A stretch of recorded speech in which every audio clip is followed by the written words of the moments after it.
going? All right. Good afternoon, everybody. We have a comment on a video from a number of years ago. I'm happy that those videos are still being watched because I'm trying to get my views up. The name of the asker is All Love, and I don't know if we're talking to a man or a woman, but this person is saying that they want to convert to Judaism, and what qualifies someone to convert to Judaism. And the answer would really vary based on the Beis-Din that you're going to. There's really no way to give an absolute answer to, what's the secret code to get the Beis-Din to accept you. But generally, if Beis-Din sees that you're serious, they're going to accept you. But some Batei Din have requirements of a certain amount of learning and this and that varies from one Beis-Din to another, from one court to another, one rabbinical court to another.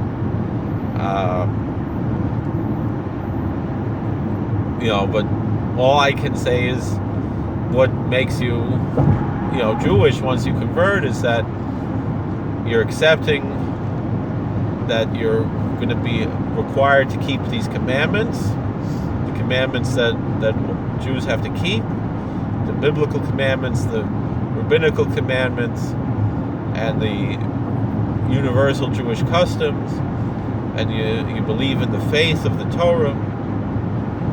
Generally, we look at the 13 principles of Maimonides, is what Maimonides requires, and you accept this in front of the Beis-Din, and it should be a kosher Beis-Din. It should be 3 Orthodox Jewish men, observant Jewish men. I don't necessarily mean that they have to be part of any movement, but that they have to believe in the orthodoxy of Judaism and be observant, and they can't be related to each other, and can't be related to you, but that's not going to happen, halachically speaking. And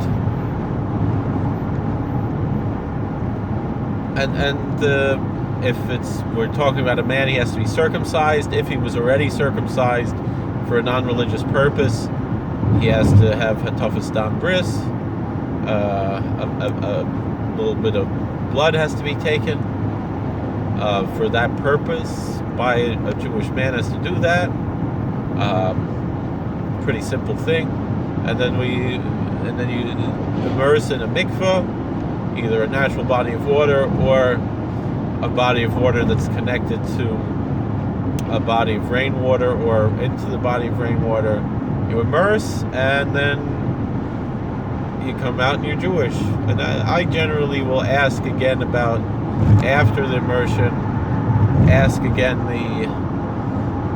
do you accept the mitzvos, and then have immerse again, and that's pretty much it. So, and then you're Jewish. So the question is, when will the Beis-Din allow you to do that? Most places will say that are, strict.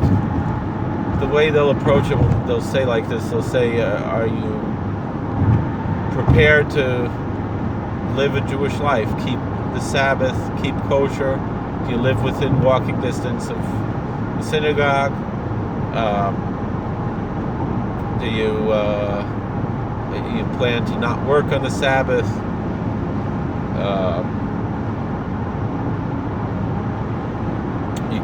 You're going to keep kosher. You're going to keep the laws of family purity when you're married. You're going to pray 3 times a day, especially for a man. Put on tefillin every day. Go to the synagogue when you can. Ideally every day. If not, at least, Shabbos and Yom Tov if you can. The holidays, you're going to do all the special mitzvahs of the holidays. Passover, get rid of all the chametz, have a Passover Seder, eat only kosher for Passover, for Passover. Sukkahs, you eat in the sukkah and maybe sleep in the sukkah, depends on the custom of the community. Take the lulav every day. On Rosh Hashanah, you're going to hear the shofar. Purim, you're going to hear the Megillah. Hanukkah, you're going to light the candles. You're going to fast on Yom Kippur. and all the fast days, and do all the prayers of Yom Kippur and Rosh Hashanah and everything. You're going to learn Torah. These are the mitzvos that we have. You're going to follow, the ethical rules and so forth, and you believe in the principles of our faith. And if you're ready for all of that, and you're accepting, meaning you recognize that until now you didn't have to keep the Sabbath, and now if you break the Sabbath, technically you're liable to the death penalty. Until now you could eat whatever you want. Now you eat certain foods. You have kares, you have malchus, which were not required until this point. And the other thing is, we're generally looking for a level of humility, according to the sages. Meaning, a person will tell a person, you understand how the Jews were a persecuted people. However, the reward is very great, and the rewards of the next world are promised to the Israelites. And what makes you think you're worthy to join such a people? And the person will say, well, I think I'm not worthy, but I'd like to join anyway, but I don't think I'm worthy. And that's the right answer, is I'm not worthy. I guess but I don't know, most rabbis right now, they don't really ask all those questions the way Chazal present it. But once it's whatever it is, once you go in the mikveh, you go in the mikveh and you're a Jew. When you come out of the mikveh, you're as Jewish as anybody else. And that's what it is. But to say what your rabbis are going to expect from you, and I can't guarantee anything, and they might change their mind over the while, and they might keep pushing you away, even though there's really no halachic reason to push you away. The halacha is that we're supposed to see, are you sincere? And even if you're not sincere and you convert, you're Jewish now. The other thing is to make sure that the Beis Din is at least 3 men who are Shomer Shabbos at the very least. It's ideal that they should all be rabbis, and that they should be pious rabbis. It's not necessary for them all to be rabbis. Generally, we try to have at least one should be a rabbi. Technically, you get any 3 Jews together who are going to make a conversion. The conversion is kosher. But the community might not accept that. So if you want to be accepted, especially with all the politics that the Israelis made up, that have really no source in Jewish law. Meaning, if you want to be in God's eyes to be a Jew, you have any 3 Orthodox Jewish men watch you go in the mikveh, and you're good, and you tell them that you accept the mitzvos, and they're not mind readers. Whether why do you want to be Jewish? Meaning, if you don't have to do all this stuff. And you realize, like, if you're not going to keep it, you're going to hell, pretty much. I mean, I'm saying that colloquially speaking, but and that's it. So you want to do that? Go ahead. We're not going to play God and stop you from doing that. But the hope is that you're going to succeed, because it's much better to be a successful pious Jew than anything else. Even to be a pious Gentile, even to be a Noahide, the reward is much greater. So it's definitely a good thing to convert to Judaism if you're serious about it. But I can't guarantee, that generally, there's certain rabbis who are recognized, certain rabbis who are not. So you want to go to a rabbi who's recognized if you want to be recognized for the community. Otherwise, if you don't plan to join another community and you have your local rabbi who's going to accept you, will accept you. Question you're going to ask about other movements, Reform, Conservative. My approach is as follows: the Reform don't have the idea of halacha, so halachically their conversions are meaningless. I do have respect for people who convert in their circles, but I feel that they're missing out something, because the thing is, if you convert with an Orthodox rabbi, the Reform will also accept you. But if you convert with the Reform or the Conservative, the Orthodox might not accept you.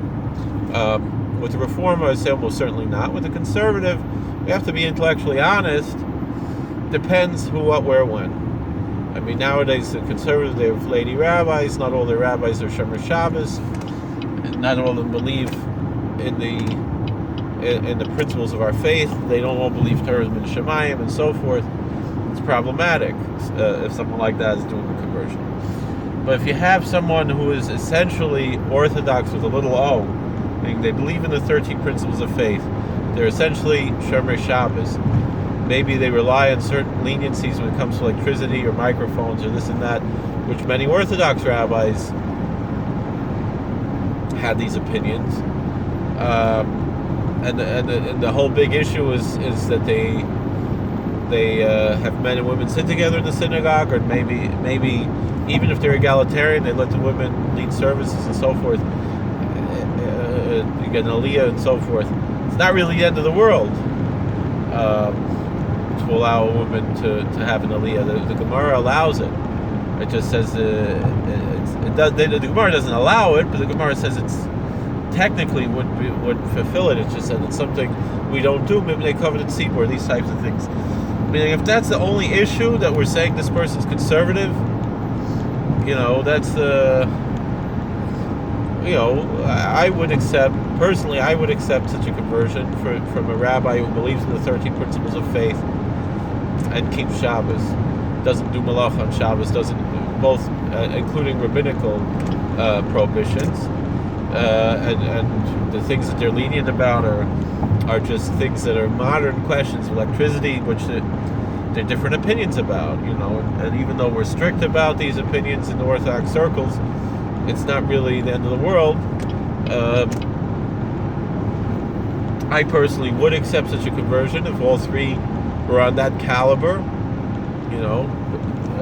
but generally, even if the rabbi is more or less kosher, but the other members of the Bezdin, who knows who they are, if they have a woman in the Bezdin and so forth, could still be b'diavad, because you only really need two according to Shulchan Aruch, even though we don't really paskin like that, things like that. And it's we don't want to get into b'diavad situations, especially with geiros. We'd like to have l'chadchila, we'd like to have things ipso facto and not post facto. But it's a complicated issue, and generally my approach is I want things to be ipso facto when it comes to marriage. And for other issues, counting for a minyan, even maybe giving aliyah, certainly on Simchas Torah, to give an aliyah, things like that, I'll be lenient personally. That's my approach. Now I know a lot of people don't like that, but it's halachically sound. It's not. And the truth is, the conservative movement is, in its essence, a halachic movement, is what they claim at least. Although every now and then they're going to do things that are anti-halachic. There's nothing anti-halachic with a woman being a rabbi, as far as getting up and preaching, and perhaps even leading services, other than the issue of kol isha and tznius. But a woman is allowed to, a woman could read from the Torah and so forth, and there's nothing halachically problematic about that. What is problematic is a woman being an aid, being a witness to something that needs witness. Now, the issue is what about a woman converting? So, should the rabbis be able to witness the immersion in the mikveh, even if the woman's covered, this and that? My approach has always been that the rabbi should be able to see the tevilah, should be able to see the immersion. And what we'll generally do is have the woman cover herself with a sheet or something when she immerses, but just briefly see it and then leave, and then she can remove the sheet and just the woman will see it, and this and that. And that's however, there is an opinion in halacha that it's enough that if the Bezdin, asks the questions and they don't actually witness, and there's a woman who's a pious woman who's familiar with the laws, and she witnesses the tevilah, she witnesses the immersion, that should be good enough. And there's what to rely on both ways, and each community has to follow its own way. because obviously there are issues, with sneas and things that, are, what there is to question about. So, and everybody has to follow things in their own way. So,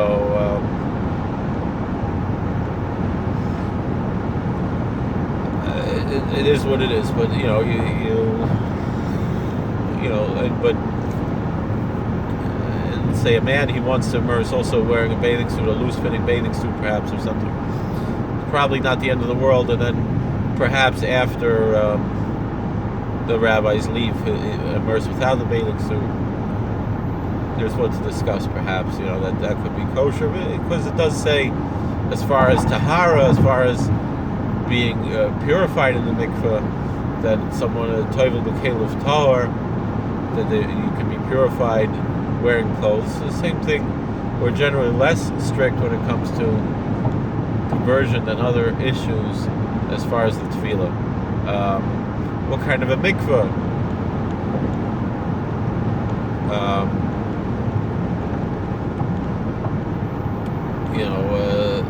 Generally we say asher shaman hanashim toivlos. That should be a mikveh where a women's mikveh. So meaning kosher to strict opinions, but a lot of what we do as far as laws of mikveh are beyond stringencies. They're not what's actually required by Jewish law, to the point where the Chazon Ish said that he never saw a non-kosher mikveh, because really you're going to find some kind of so if you have to use a men's mikveh for a man to convert, you don't have access to a woman's mikveh, and it's very easy to get into a men's mikveh. Again, it's up to the rabbis and so forth how you're going to do that. So, thank you for watching. God bless. Please like, share, and subscribe, comment. We'll see you later. Take care.